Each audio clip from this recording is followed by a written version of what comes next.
আসসালামু আলাইকুম। আমি তৈরি করে দেখাবো পালং শাক ভাজি। পালং শাক তো অনেকেই চেনেন। পালং শাক, সবুজ শাক প্রচুর আয়রন এবং ক্যালসিয়াম আছে। তো শাকগুলো ভালো করে ধুয়ে কেটে বেছে নিয়েছি। এখন একটি পাত্রে পালং শাকগুলো দিয়ে দিলাম সিদ্ধ হওয়ার জন্য। আন্দাজ মতন লবণ দিলাম। শাকগুলো ভালো করে সিদ্ধ হয়ে গেলে এখন আমি শাকগুলো তেলে দিব বা ফোড়ন দিব। সেই জন্য শাকগুলো আমি আরেকটা পাত্রে ঢেলে নিলাম। ঢালার পর একটা প্যানে আন্দাজ মতন তেল দিলাম, কিছুটা শুকনো মরিচ ফ্লেভারের জন্য, পেঁয়াজ, রসুন,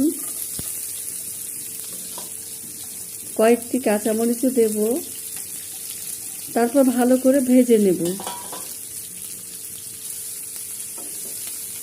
যখন এর থেকে একটা স্মেল বের হবে, ভালোভাবে ভাজা হয়ে যাবে, তখন বুঝবেন যে এটি ভাজা হয়ে গেছে। তারপর আগের থেকে সিদ্ধ করে রাখা শাকগুলো